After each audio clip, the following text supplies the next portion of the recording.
ये मीडिया पाकिस्तान की एस्टेब्लिशमेंट के इशारों पे नाच रहा है। पहले भी नाचता रहा है, आज भी नाच रहा है। फर्क ये है कि आज कपड़े उतार के नाच रहा है। ये वो नस्ल है जिसको आपकी नस्लें याद रखेंगी। थोड़े दिन पहले एक खबर फैलाई गई कि शहबाज शरीफ को वजीर आजम हाउस में चपेड़े पड़ी हैं। मैंने सख्त अल्फाज में इसकी मुखालफत की थी कि कौन है, किसकी जुर्रत है जो वजीर आजम को चपेड़े मारे। इस रिजीम चेंज ऑपरेशन के बाद मैं चौथी मरतबा बेरोजगार हूं। कंट्रोल्ड है ना मीडिया। फिर तो मुझे कहते हैं ये वाली बात करो, मैं नहीं करता तो नौकरी फारिग। इस दफा तो मैंने खुद रिजाइन दिया है।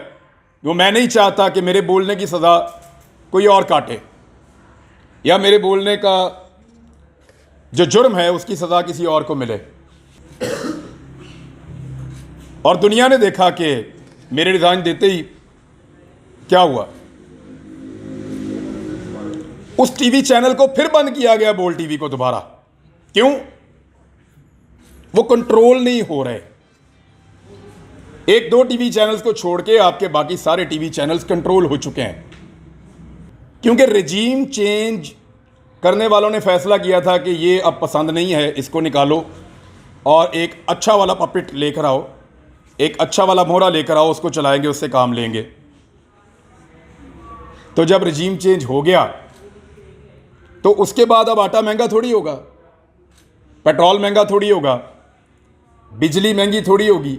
ये बात रवायती मीडिया को अपने आप से पूछनी चाहिए कि क्या वो वही रिपोर्टिंग कर रहे हैं जो वो रिजीम चेंज से पहले कर रहे थे। अगर तो वो नहीं कर रहे तो इसका मतलब है कि मीडिया कंट्रोल्ड है। इस दफा एक चीज का फर्क पड़ गया है और वो फर्क ये है कि सोशल मीडिया ने रवायती मीडिया की जगह ले ली। दुनिया भर में सोशल मीडिया आगे जा रहा है, रवायती मीडिया बंद होता चला जा रहा है।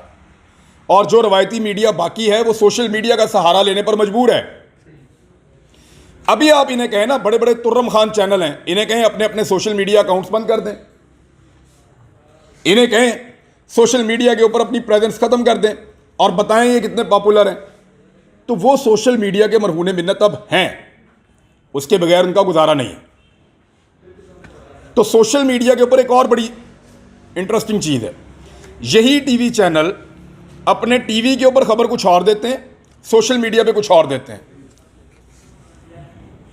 यानी सोशल मीडिया पे कोशिश करते हैं थोड़ा सा वो बता दें जो पब्लिक की डिमांड है, और रवायती मीडिया पे कंट्रोल्ड किस्म के एनवायरनमेंट में कंट्रोल्ड किस्म की चीजें चलाते हैं। क्यों? ये मीडिया पाकिस्तान की एस्टेब्लिशमेंट के इशारों पे नाच रहा है। पहले भी नाचता रहा है, आज भी नाच रहा है। फर्क यह है कि आज कपड़े उतार के नाच रहा है। पहले जरा थोड़ा सा शर्म हया के साथ नाच रहा था।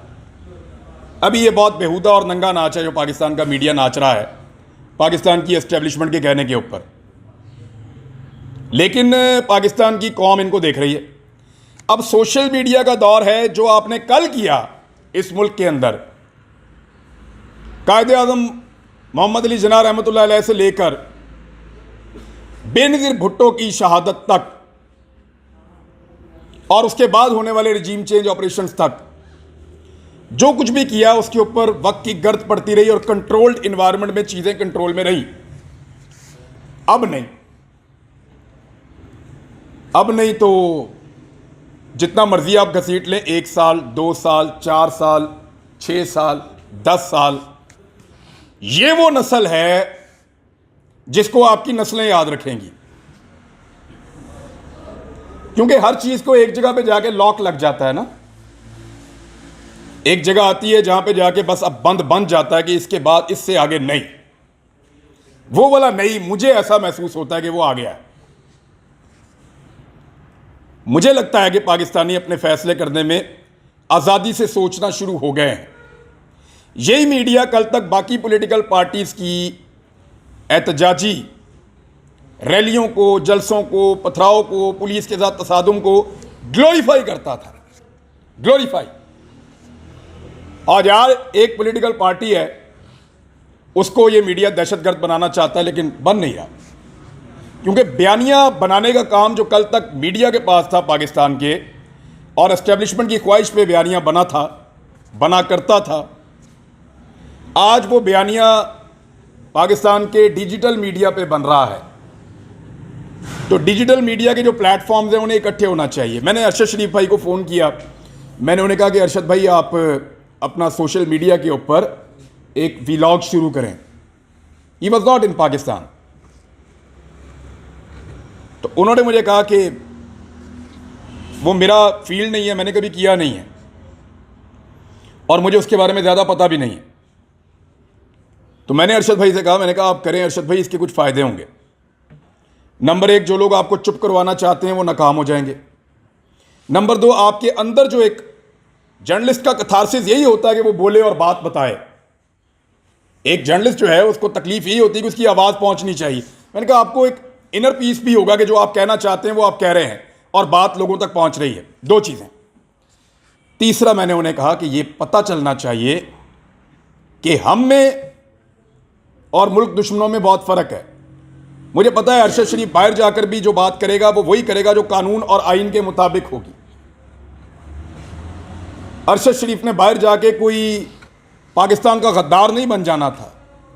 तो इससे सबक हासिल होना चाहिए एस्टेब्लिशमेंट को भी कि उसने वही बात की जो वो पाकिस्तान में बैठकर कर रहा था। आज साबिर शाकिर ने जितनी बात की है पाकिस्तान से बाहर, जितने भी लोग हैं आप उठाएं, क्या वो पाकिस्तान में भी ऐसी बात नहीं करते थे? क्या उनका रवैया बदल गया? क्या वो गालियां दे रहे हैं? मुहित पीरज़ादा, क्या वो गालियां दे रहे हैं? उनका रवैया बदल गया? नहीं, वही है। तो ये जो कंट्रोल करने की एक कोशिश थी ना, इसको सोशल मीडिया ने नाकाम बनाया है। हमारे पास एक नया हथियार है, लेकिन इस नए हथियार के साथ नई जिम्मेदारियां भी हैं। नई जिम्मेदारियां ये कहती हैं कि आप जज करें कि क्या ठीक है और क्या गलत है। मेरा सहाफ़ती नुक्ता नज़र यह है कि सही और गलत के बीच में अगर तो मेरे दिमाग के अंदर कोई घंटी मौजूद है और वो बज रही है तो वो मुझे बताएगी कि सही क्या और गलत क्या है। तो मेरा दिमाग मुझे सही और गलत के बीच में गाइड करता है और मेरा नज़रिया ये है कि मैं सही और गलत के बीच में न्यूट्रल नहीं रह सकता। थोड़े दिन पहले एक खबर फैलाई गई कि शहबाज शरीफ को वज़ीर आज़म हाउस में चपेड़े पड़ी हैं। याद होगा आप लोगों को। मैंने सख्त अल्फाज में इसकी मुखालफत की थी कि कौन है, किसकी जुर्रत है जो वज़ीर आज़म को चपेड़े मारे। ये खबरें अपना खौफ फैलाने के लिए फैलाई जाती हैं। वो लोग ये चाहते हैं कि सब उनसे डरें, लेकिन जो लोग अल्लाह से डरते हैं वो फिर किसी और से नहीं डरते। ज़िंदगी, आपका रिस्क, आपकी इज़्ज़त, आपकी औलाद, ये सारी चीज़ें अल्लाह रब्बुल इज़्ज़त के पास हैं। कोई ज़मीन पर बैठा हुआ फ़िरौन या ज़मीनी खुदा इनका फ़ैसला नहीं कर सकता।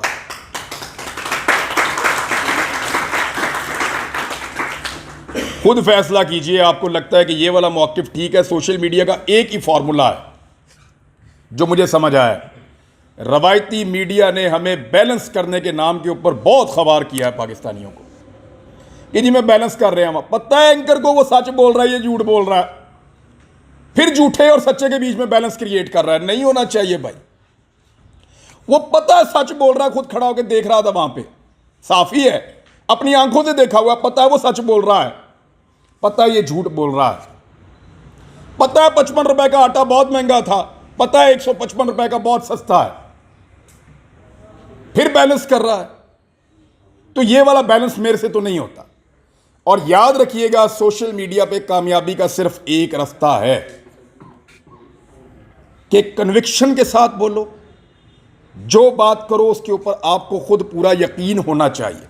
आपकी बॉडी, आपकी आंखें, आपकी जुबान एक बात कर रही हो, अलग अलग बात ना कर रही हो। किसी एजेंडे पे जाने की बजाय खुद फैसला करो क्या ठीक है और क्या गलत है और उसके ऊपर चलो। तो सोशल मीडिया पे आपको बैलेंस क्रिएट नहीं करना। आपको सही और गलत का फैसला करके जो आपकी दानिश में ठीक है उसके साथ खड़े हो जाना, डट कर। मुझे तो लगता है कि इससे आपको कामयाबी मिलेगी। थैंक यू वेरी मच, बहुत शुक्रिया। अस्सलाम वालेकुम।